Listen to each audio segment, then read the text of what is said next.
इस वक्त दिल्ली में बीजेपी की अहम बैठक चल रही है और जो खबरें सामने आ रही हैं वो यही बता रही हैं कि लाल कृष्ण आडवाणी भोपाल से ही चुनाव लड़ने पर अड़ चुके हैं। आडवाणी फिलहाल गांधीनगर सीट से सांसद हैं, लेकिन वो इस बार गांधीनगर से चुनाव नहीं लड़ने का फैसला कर चुके हैं। आज बीजेपी संसदीय बोर्ड की बैठक के साथ साथ केंद्रीय चुनाव समिति की भी बैठक है, लेकिन आडवाणी दोनों ही बैठकों से गायब हैं। वहीं भोपाल में आडवाणी का स्वागत करते हुए पोस्टर्स लगा दिए गए हैं। कहा जा रहा है कि खुद मध्य प्रदेश बीजेपी ने आडवाणी को भोपाल से चुनाव लड़ने का निमंत्रण दिया है। अब यह तय माना जा रहा है कि गांधीनगर से आडवाणी का नाता टूटने वाला है।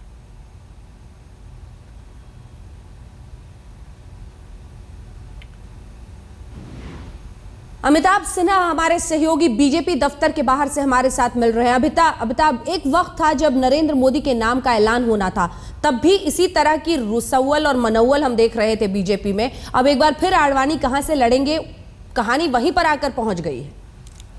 देखिए, कहानी वक्त का पहिया घूमकर वहीं पहुंचता है। वही हाल है चुनाव के पहले का। एक साल हो गए अंजना, आपको याद होगा गोवा से लेके अब तक ऐलान करने के बाद लगातार रैलियां चलती रहीं और पार्टी का ग्राफ लग रहा था कि पार्टी की लहर आ गई है। लेकिन पिछले एक महीने में जो सर फुटवल हुआ अंजना, उससे जाहिर है पार्टी की छवि को काफ़ी धक्का पहुँचा है। पार्टी विद डिफरेंसेस बनती नजर आ रही है अंजना यहाँ पर। और खासकर जब मुरली मनोहर जोशी को वाराणसी से हटाया गया, अब लालकृष्ण आडवाणी को गांधीनगर छोड़ने की बात करनी पड़ रही है, तो जाहिर तौर पर यह मुश्किल की घड़ी है। लेकिन सबसे अहम बात अंजना यहां पर देखने वाली है कि आडवाणी अड़े हैं तो नरेंद्र मोदी भी अड़े हैं, क्योंकि संसदीय बोर्ड की बैठक 2 घंटे चली है और 2 घंटे की बैठक के बाद अब तक कोई खबर छनकर बाहर नहीं आई है। उसके बाद चुनाव समिति की बैठक शुरू हो गई है। जो सूत्र बता रहे हैं कि आडवाणी अब तक इस बैठक में नहीं पहुंचे हैं। वो चाहते हैं कि अब उनके सीट का फैसला हो जाए तभी वो चुनाव समिति की बैठक में आएंगे। लेकिन सूत्र ये भी बता रहे हैं कि नरेंद्र मोदी अब तक अड़े हैं कि गांधीनगर से ही लालकृष्ण आडवाणी लड़ें।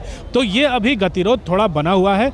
शायद कुछ नेता, जो बीजेपी के वरिष्ठ नेता हैं, वो लालकृष्ण आडवाणी को मनाने के काम में लगे, क्योंकि नरेंद्र मोदी अब कोई और फजीहत नहीं चाहते। अंतिम फैसला क्या होता है देर शाम होते होते पता चल पाएगा। लेकिन खबर तो यही है कि लालकृष्ण आडवाणी चुनाव समिति की बैठक में भी नहीं पहुंचे, सुबह संसदीय बोर्ड की बैठक में भी नहीं पहुंचे थे, यानी तनातनी बरकरार है। लेकिन सबसे दिलचस्प किरदार पूरे फसाने में अगर कोई है अमिताभ, तो वो शिवराज सिंह चौहान का है। बिल्कुल दिलचस्प किरदार तो है ही। एक जमाने में उनका नाम भी आपको याद होगा, प्रधानमंत्री पद के लिए, पीएम इन वेटिंग के लिए उनका नाम भी लालकृष्ण आडवाणी खेमे ने काफ़ी उड़ाया था। लेकिन नरेंद्र मोदी सब पर भारी पड़े थे। तो जाहिर तौर पर भोपाल की एक सेफ सीट है, और विदिशा जो भोपाल से लगी हुई सीट है, वहाँ पे आडवाणी की सिपहसालार सुषमा स्वराज वहाँ से सांसद हैं और दोबारा चुनाव लड़ रही हैं। कैलाश जोशी को भोपाल की सीट खाली करवाई गई है और उन्होंने आडवाणी को न्योता भी दिया है। और आडवाणी खेमा यही कह रहा है कि मध्य प्रदेश की इकाई ने उन्हें भोपाल से लड़ने का न्योता दिया, इसलिए वो वहाँ से लड़ना चाहते हैं। लेकिन सच तो यही है कि जो मोदी विरोधी स्टैंड लालकृष्ण आडवाणी ने लिया है पिछले 1 साल में, उनको लग रहा है कि अगर वो गांधीनगर से लड़ेंगे तो कोई ना कोई साजिश हो जाएगी, कोई ना कोई उनके खिलाफ भीतरघात हो सकता है, इसलिए वो वहां से छोड़कर जाना चाहते हैं। दूसरे उनके 2 सिपहसालार हैं, हरेन पाठक जो अहमदाबाद पूर्व के हैं और राजेंद्र सिंह राणा जो कि भावनगर से लड़ रहे हैं, उन दोनों के भी टिकट कटने के आसार हैं। तो हो सकता है कि तमाम चीज़ों को मिलाकर आडवाणी का गुस्सा फट पड़ा हो, इसलिए वो नहीं आ रहे हो। लेकिन फिलहाल सारी चीज़ें अभी पर्दे के भीतर हैं। देर शाम चुनाव समिति की बैठक के बाद काफ़ी चीज़ें सामने आ पाएंगी। बिल्कुल, बहुत बहुत शुक्रिया आपका।